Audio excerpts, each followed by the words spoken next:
telling their friends they were sleeping with a professional athlete.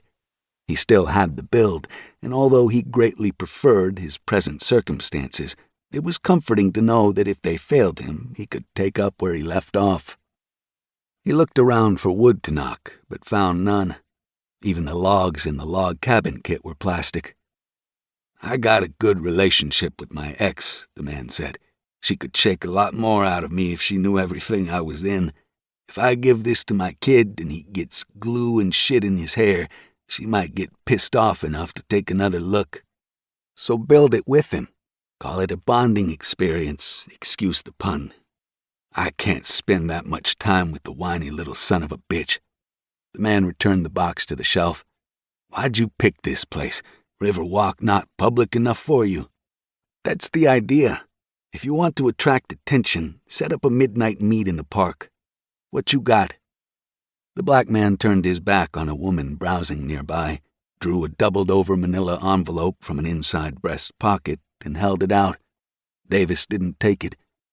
Most Americans automatically accept an offered object, but most Americans haven't spent years avoiding summonses and subpoenas.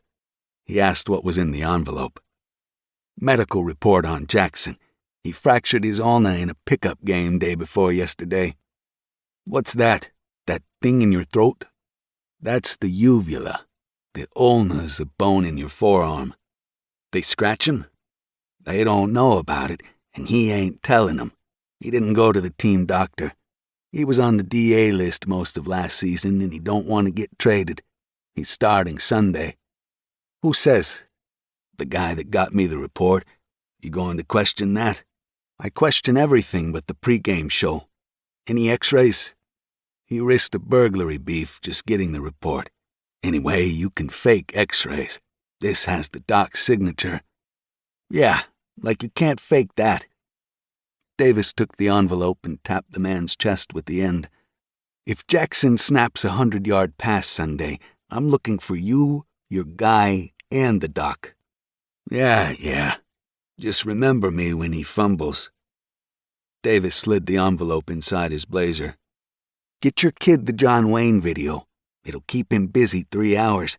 Your old lady'll be so grateful she'll take you back." "Man, that's the last thing I want. I just don't want her to know about the Safeway in Houston." He slid the shrink-wrapped VHS tape of the Alamo out of the revolving rack. "Think he'll understand it?" "What's to understand?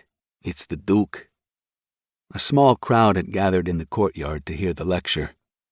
Davis circled around it and cut back through the Mission, where he stopped to poke a dollar bill into the donation box, then touched the forbidden wall on his way out the big oak double door.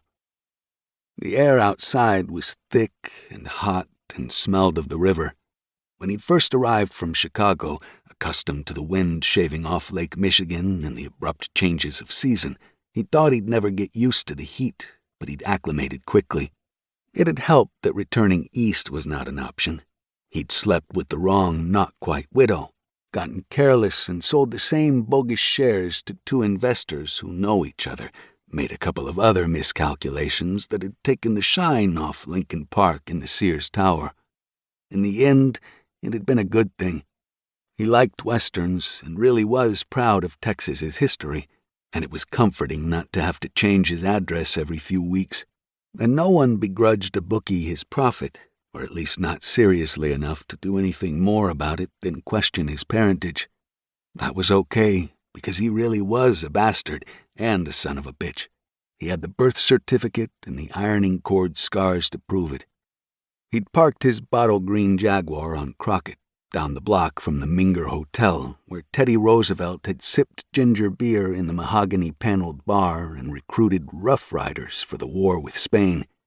He was eager to read the report, which, if it was genuine, would pay off the place in Galveston to start. But the only spot he'd been able to find was in the sun, and the air would be too hot inside the car until the climate control got its toe in. He'd go over the material at home with one of Eugenia's margaritas. He couldn't imagine a more pleasant reading experience. In the 4 years he'd been running his sports book, he'd never had a tip that looked so much like early retirement.